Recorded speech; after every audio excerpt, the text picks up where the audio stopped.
let's look at a case study that's super interesting from this module's perspective, and that's Microsoft. First, let's go back to when Microsoft started, and a lot of what I'm going to say here is based on the book Hard Drive by James Wallace and Jim Erickson, that tells the story of the making of Microsoft, so to speak. So start with, this is Bill Gates. I mean, everyone knows of Bill Gates. He used to be the richest man on earth. He has been off and on in many years. What people might not know was that even when he was very young, he was very focused and competitive. So he wanted to be the best at whatever he did. This sort of is a recurring theme in his life, that he was super competitive and very, very, very focused in whatever he did. He grew up with money, so he went to this exclusive private school, the Lakeside School in Seattle.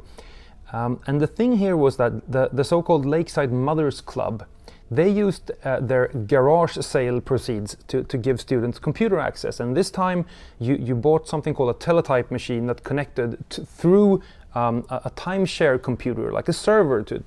And at that time, computers were so expensive that many people, including this Mothers Club, sort of purchased computer time rather than actual computers.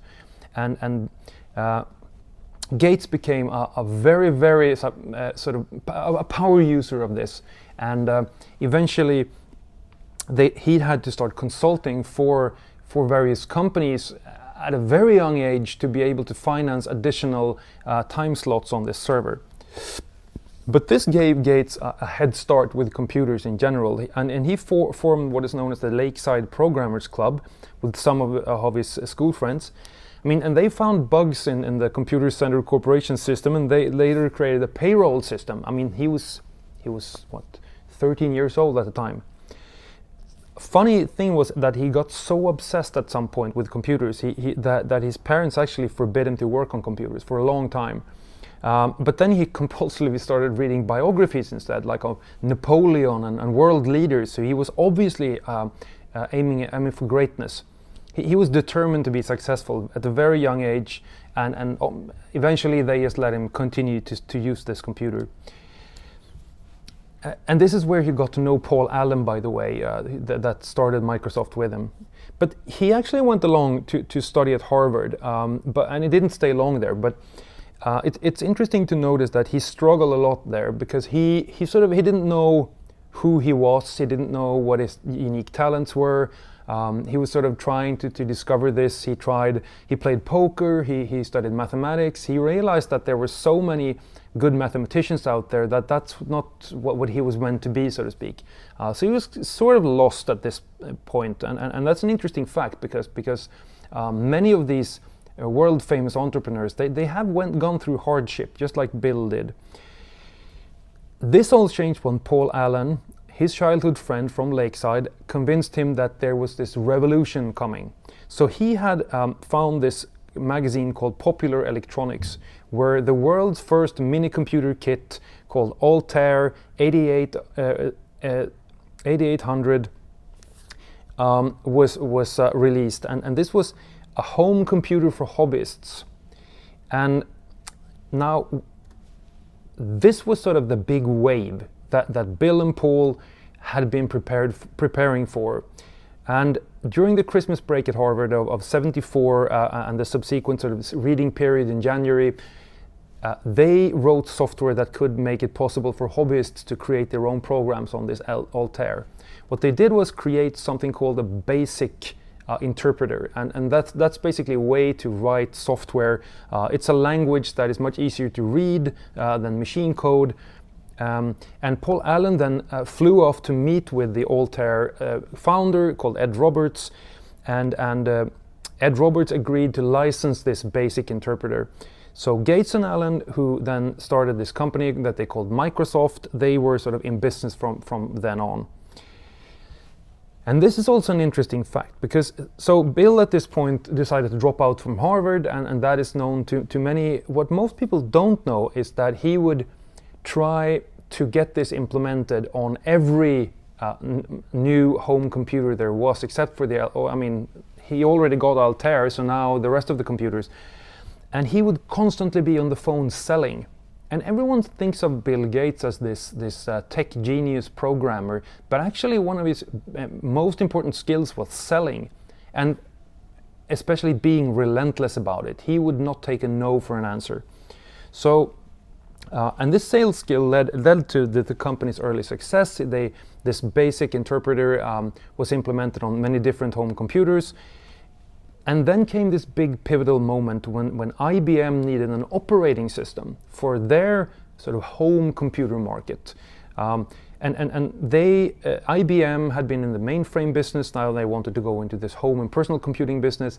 And they spoke with Gates because he had a reputation for his basic interpreters, and he actually didn't have an operating system.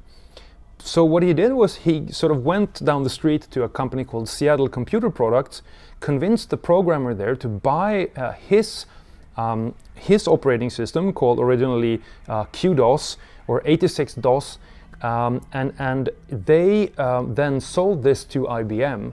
And this is obviously the big turning point for Bill Gates in his career, because when IBM licensed this operating system, Bill Gates did the deal of the century when he convinced them to let him be able to license it to other computer manufacturers too.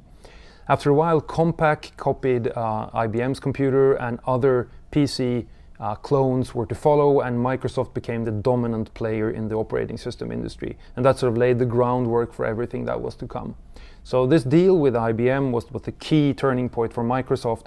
But the funny thing is that they bought something from him that he in turn bought from another company. And what followed was this step-by-step expansion into the mainstream. So they started with this niche, then now they worked into, so they actually cloned Xerox, this graphical user interface, and created Windows 1, and then that became Windows 2, 3, etc. to Windows 95. After a while they realized that productivity tools would be another way to sort of go mainstream, and so they released a series of tools that would later become known as Office. And Bill Gates went on to become the richest man in the world. So a couple of years later, Gates replaced himself as the CEO. So Steve Ballmer, to the right here, took over. And Ballmer, he had been with the company since 1980. He was a huge shareholder. At some point, he owned like 9% of the company. And he, for 14 years, defended Microsoft's position against Linux, Google Docs, and he launched a series of new divisions, perhaps most notably the Xbox and sort of games division. Now, since 2014, Satya Nadella is the new CEO, and under him, the company has made like a lot of different bold acquisitions, like buying LinkedIn, buying Mojang, makers of Minecraft, buying GitHub, and most recently Activision Blizzard, and that's still sort of under scrutiny. So, I mean, so there are some things to learn from this story, right? And this is why this fits so perfectly with this case, with this module. First of all, you need to be prepared for the wave and the opportunity, and this was basically Bill Gates' childhood when he was obsessively interested in programming.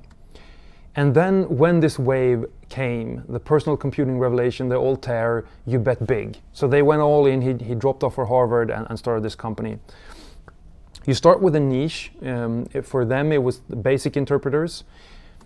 You sell before you buy and build, ideally. So actually, they hadn't built this interpreter when they sold it to Altair. They had a prototype, but so they obviously needed to finalize it pretty quickly. So this is Pareto-typing, more or less, as we've talked about. Then you exploit, once you're in the market, you exploit aggressively. So and you should copy with pride everything you see that works out there in terms of growth strategies and so on. This was Bill Gates working relentlessly with being on the phone all the time, calling all PC or computer manufacturers, and then eventually getting into this IBM deal. You should leverage your position in ways that you can, and this was specifically for the IBM deal. IBM came to him, not this small DOS programmer in Seattle because basically Microsoft had a bigger position in the market. So Bill Gates leveraged that, got to acquire the Seattle company, and then the rest is history. Then finally, as we've talked about, you need to sort of reposition into mainstream, because at this point, I mean, they had on basic interpreters, and they had an operating system. Now they went really mainstream with graphical user interfaces to productivity tools, later games, and now Microsoft, they're everywhere, right? And this sort of makes this whole module come together, because these are all principles, timeless principles for starting companies and growing them into something big. You need to get lucky too, obviously. If IBM wouldn't have come to Bill Gates, I mean, he would have still been rich, but not as rich. So these are some of the principles that we can see in the Microsoft case, and hope you enjoyed it. Thank you.